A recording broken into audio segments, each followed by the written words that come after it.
Lennox Lampkin of Lampkin Farms and Executive Director of the St. Vincent and the Grenadines Chamber of Agriculture and Nutrition says the issue of climate change must be responded to at a micro level because there's little that can be done at the macro level in St. Vincent and the Grenadines. In an environmental club, you could deal with climate change at the microclimate level, because you could change the climate even in your backyard, which is basically where we should be focusing.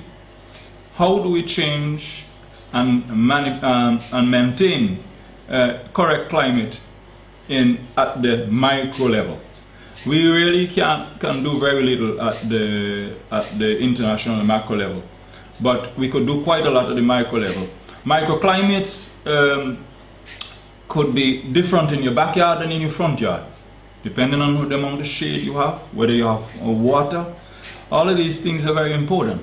So when we talk about climate change, we need to start to instill that in the minds of the very young. Lampkin says it is essential that Vincentians consume fresh food from local farmers, saying that food contamination also comes from plastic packaging, which is imported with food from outside St. Vincent and the Grenadines. Food contamination comes a lot of times from plastic packaging.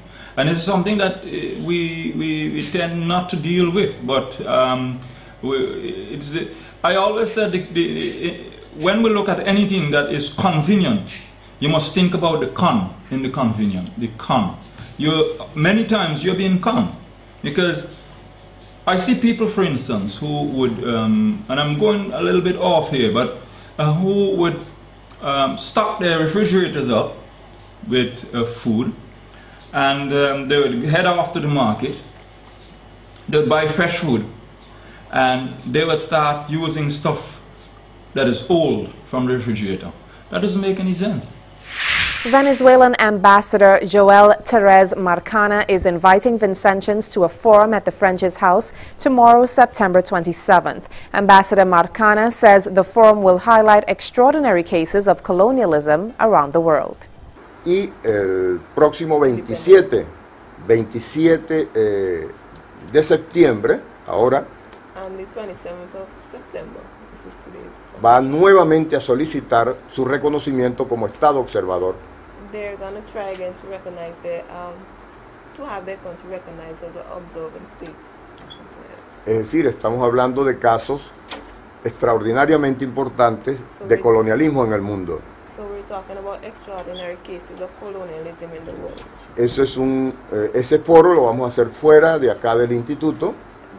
The forum would be held not here but in another location. Muy seguramente en French House. It may be in French's House.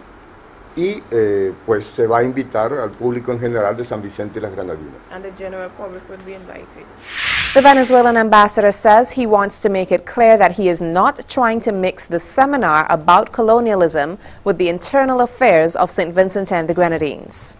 Yo quisiera dejar suficientemente claro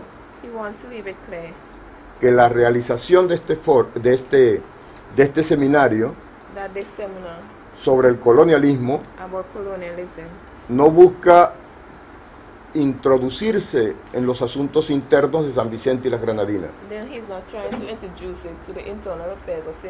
El pueblo vicentino, de manera democrática y soberana, decidió mediante referéndum en el año 2009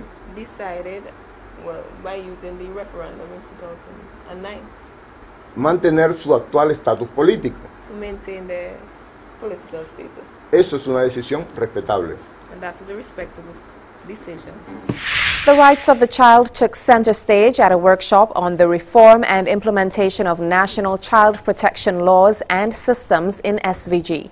The workshop included several stakeholders in the area of child care and protection, along with police officers participating in discussions toward implementation of 2 acts of Parliament regarding the rights of the child. Facilitator Rochelle Ford explained the various facets of the legislation to the stakeholders while voicing her opinion on the two acts on child rights. Ms. Ford notes that although she is generally pleased with the way the legislation is drafted, there are few issues which may require amendment. The lawyer sought practical information as to how the legislation may be applied in real-life situations, stating that the written document is only as good as the people who execute it. Commenting on the low participation of males at the workshop, Ms. Ford says there must be an equal number of men and women on board for the acts to be carried out to their full potential. In keeping with their mandate for becoming a more visible and viable organization, the Vincentian Student Association VINSA at the University of the West Indies has launched a new website. According to VINSA, the new website, which was officially launched on Sunday, September 23rd, was created in an effort to make Vincentians both on and off campus more aware of events and activities related to the Student Association, UE, and Vincentians on a whole. The website takes the form of an online newspaper and features several news articles and video interviews of various members of the association, including the executive. Speaking on the website, VINSA president at the UE St. Augustine campus, Emil Duggan, noted that the association is making several strides as the number of the organization's activities have increased. Some sad news tonight. Police report that a family house in Richland Park was destroyed by fire along with all its contents. The house is owned by Brian Jacobs, a 48-year-old security guard of Richland Park, and was occupied by Andrea Noel, a 24-year-old unemployed woman of the same address. Romano Warren, an 18-month-old infant, was burnt to death in that fire. Noel and her 6-year-old son, Brian Warren, attempted to rescue Romano, but were both badly burnt in their attempt to do so and are now patients at the Milton Cater Memorial Hospital. Police are investigating the circumstances which led to the cause of that fire. More local stories when we come back.